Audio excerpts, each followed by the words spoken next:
নমস্কার, সোনাঝুল কুটে আপনাদের সবাইকে জানাই অনেক অনেক স্বাগত।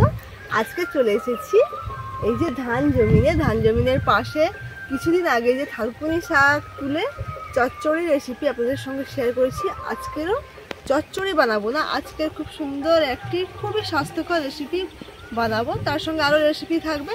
আপনারা শুধু ভিডিওটি প্রথম থেকে শেষ পর্যন্ত দেখতে থাকুন, আশা করি ভালো লাগবে। তার আগে আপনি যদি নতুন হয়ে থাকেন প্লিজ চ্যানেলটিকে সাবস্ক্রাইব করে পাশে এবং সঙ্গে থাকবেন। চলুন তবে এখন চলে যাই, শাক তুলতে চলে এসেছি। আলে হয়ে আছে এই যে এখানটা হয়েছে। ও বাবা, ওগুলা হো ওগা তুই বুঝতে পারবি না, কোনগুলা বুঝতে পারি।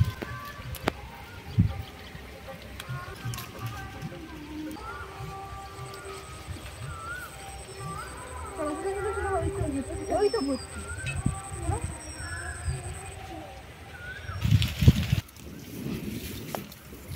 আরে যাবা, সেগুলো তো ভালো উঠেছে।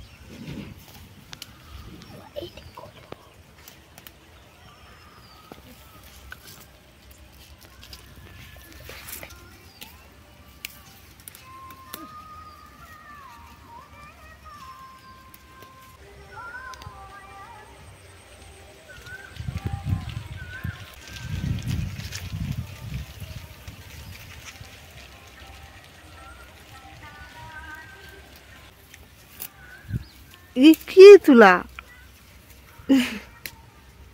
হয়েছে এটা আলবা লে খাওয়া তো ভালো, তোমাকে তো খাইতে ইচ্ছা করেনি।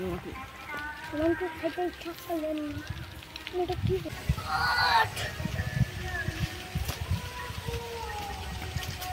ওখানে তুলে কত আছে ওইখানে পাওয়া না।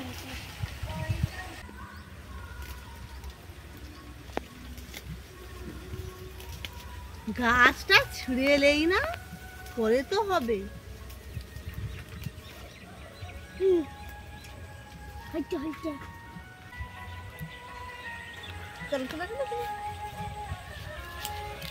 এদিকে কি গরম পড়েছে বাবা।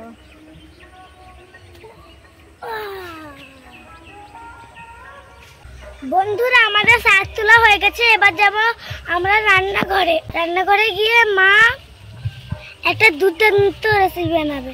আমরা শুধু দেখতে থাকুন। চলো মা।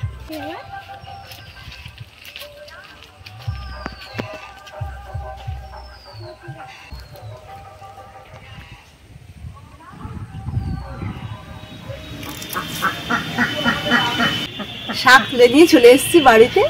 এবারে চিংড়ি কাটবো, চিংড়ি কেটে রান্নাঘরে যাব। সব সবজি কেটে দেবে মা, ঝটপট হয়ে যাবে। চিংড়িগুলো দেখুন কি বড় বড়। এইটা কিন্তু বাগদা চিংড়ি, আর এগুলো সব রাম চিংড়ি, পামড়া চিংড়ি বলে। আর এইটা হচ্ছে কোড়া চিংড়ি। সব থাকতে দামি চিংড়ি এইটা, তারপরে এইগুলো বিভিন্ন রকমের আছে। এই চিংড়িগুলো খেতে কিন্তু খুব ভালো লাগে। আর এগুলো কিন্তু চাষ করা চিংড়ি নয়, এগুলো আমাদের এই যে চুনপুরি নদীতে, সেই নদীতেই ধরা চিংড়ি।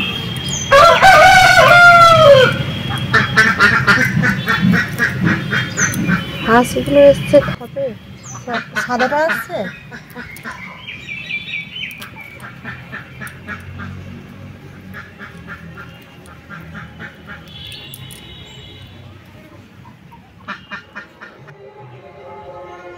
চিংড়িগুলো কেটে ধুয়ে নিয়ে চলে এসেছি। আর এখানে যজ্ঞের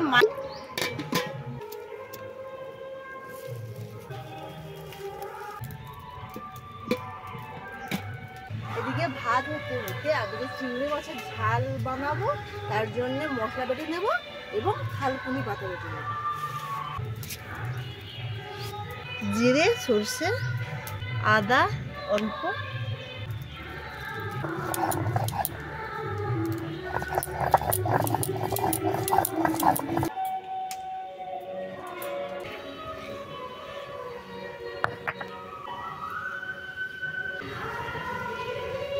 এবারে থানকুনি পাতা বাটবো।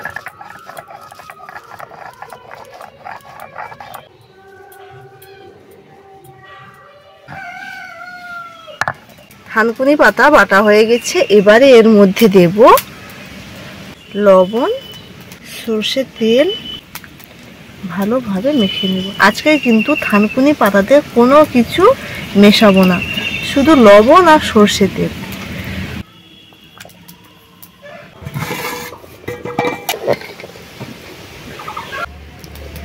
ভাত হয়ে গেছে, এবারে ভাত থেকে ফ্যান ফেলে নেব।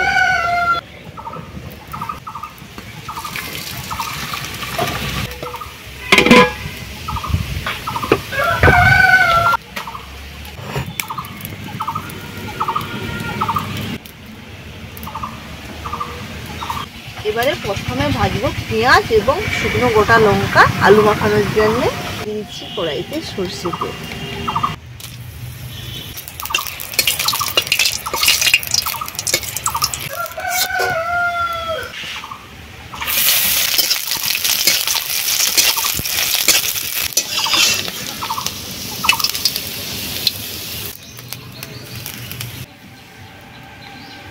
এবারে বানাবো চিংড়ি আলুর ঝাল। দিয়েছি কড়াইতে পেঁয়াজ কুচি।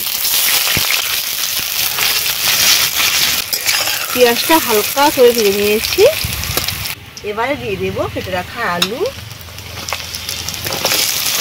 চিংড়ি, স্বাদ মতো লবণ,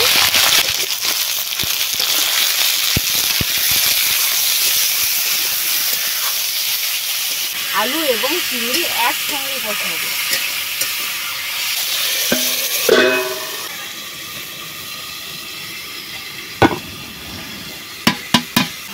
এবারে এই থানকুনি পাতার বাটা ভাতের মধ্যে বসিয়ে দেব।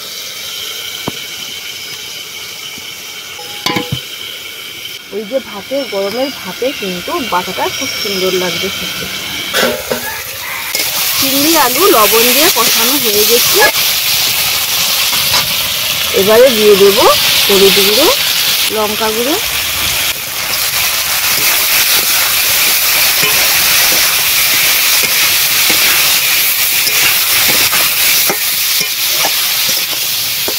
এবারে আদা, জিরে আর সরষে যে একসঙ্গে বেটে রেখেছিলাম জল ফেলে দিয়ে দেব।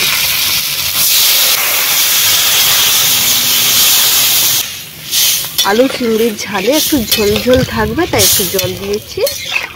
আর চিংড়ির ঝালে একটু ঝোলটা খেতে ভালোই লাগে। চিংড়ির যা রান্না করবো সবই খেতে ভালো লাগে।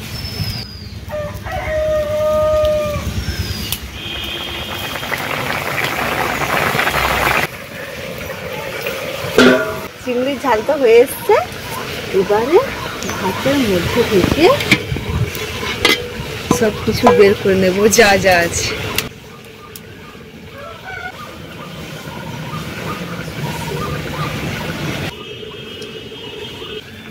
আলুগুলো বের করছি। এবারে পিস আলু ভাতে দিয়েছিলাম, আমার এখনো মনে।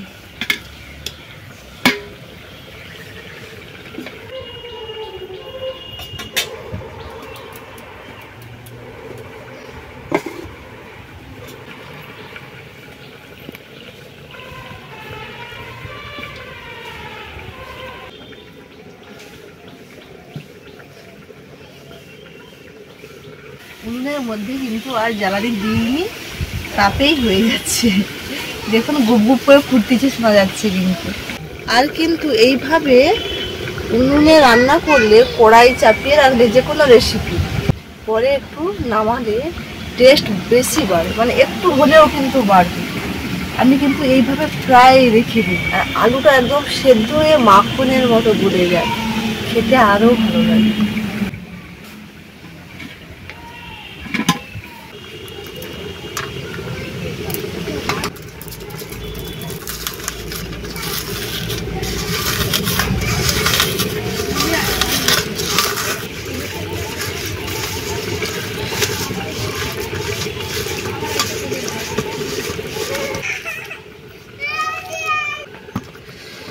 গরম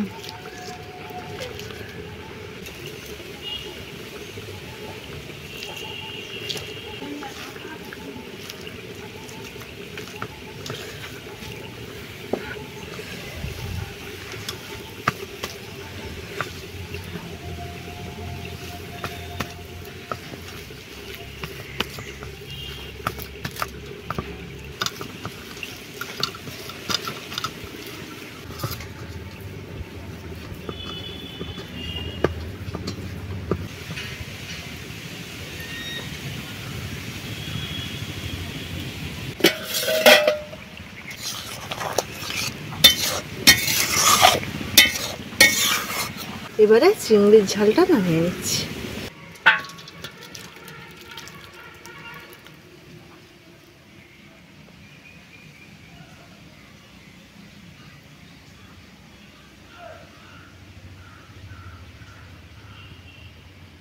হয়ে গেছে তিনটে খুব সাধারণ রান্না, কিন্তু খেতে খুব সুন্দর লাগে, খুব, আমার তো দারুণ লাগবে। আর আলু মাখা একটু ঝাল ঝাল দিয়েছি, আলু মাখা একটু ভাজা লঙ্কা ভাজা পেঁয়াজ দিয়ে খেতে বেশি ভালো লাগে। রিয়া তো নেই বাড়িতে, স্কুলে চলে গেছে, স্কুল থেকে আসলে খাবে। রূপু বাড়িতে আছে, রূপু একটু অসুস্থ হয়ে গেছে, ওর চোখে একটা চোখে ইনফেকশন হয়ে গেছে, অনেকটা সুস্থ হয়ে গেছে। স্কুলে যাবে যাবে করছে, যেতে দিইনি, শরীরটা একটু ভালোভাবে সুস্থ হোক, সোমবার থেকে আবার যাবে। আজকের ভিডিওটি এখানেই শেষ করছি, বাড়িতে গিয়ে সবাই একসঙ্গে খাবো। আপনারা সবাই ভালো থাকবেন, সুস্থ থাকবেন এবং সাবধানে থাকবেন।